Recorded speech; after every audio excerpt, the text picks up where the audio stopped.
Have you ever been in a room perfectly fine one moment, then someone says something, maybe just a small comment, and suddenly your whole mood shifts? It's like they reached inside you and flipped a switch without your permission. Why does that happen? And more importantly, how do we stop it from happening?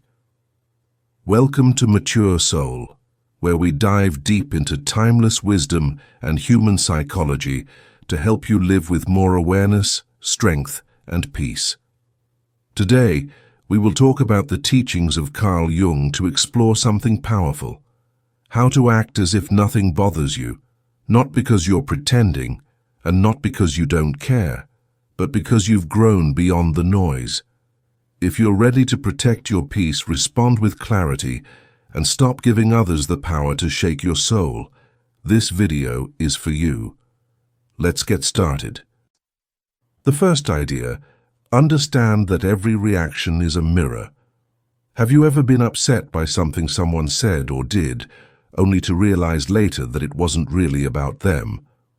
That's the idea behind Carl Jung's concept of projection. Essentially, we often react to people and situations in ways that reflect our own hidden thoughts, feelings, or insecurities.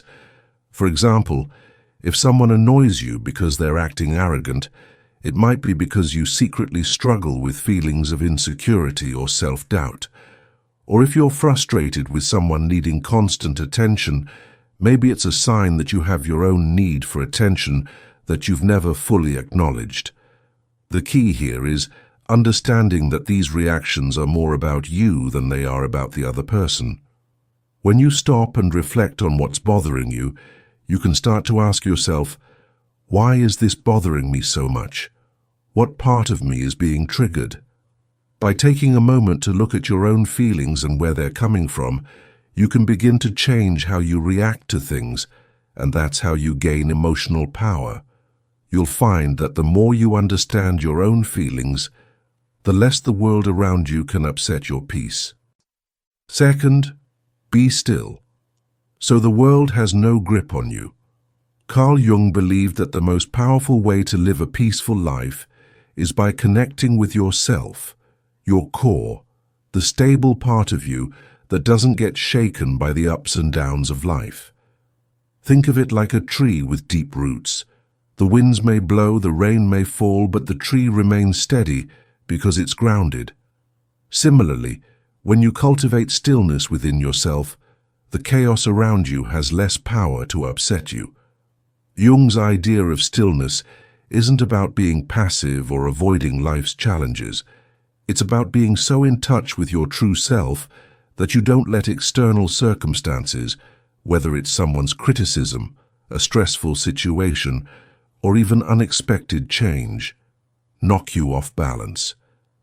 This kind of stillness can be cultivated through daily practices like meditation, journaling, or simply taking a few moments each day to breathe and reflect. When you make time to reconnect with your inner self, you become less reactive to the noise and drama of the world. So, when things get tough, pause.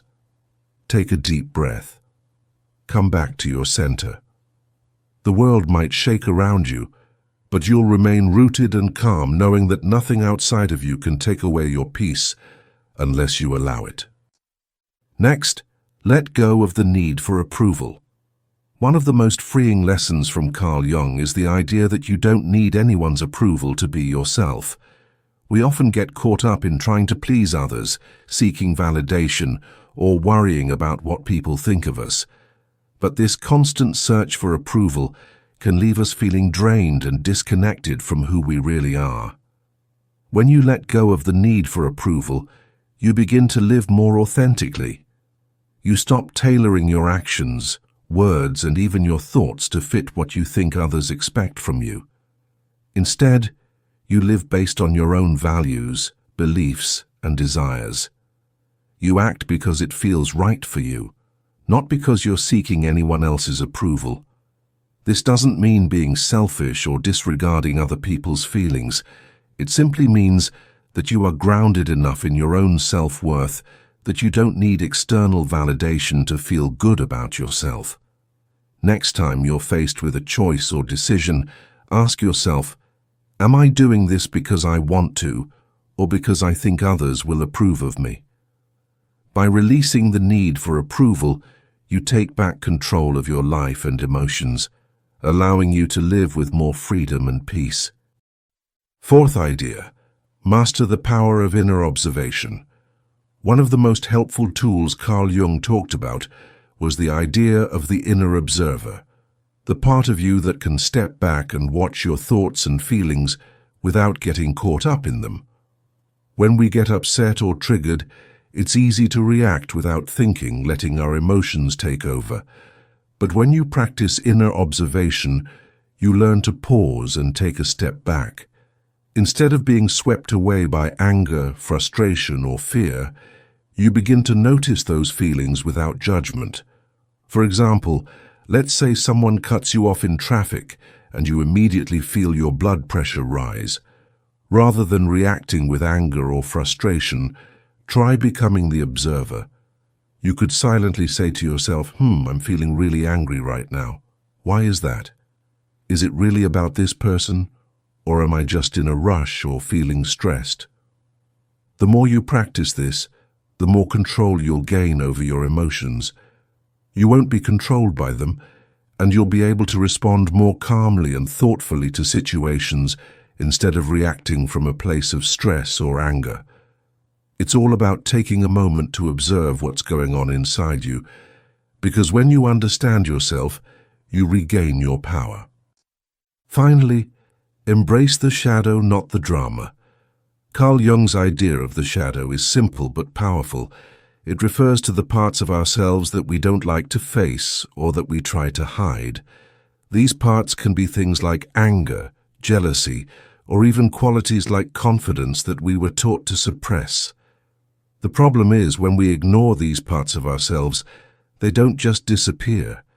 They show up in unexpected ways, through our reactions, our judgments of others, or even in how we feel about ourselves.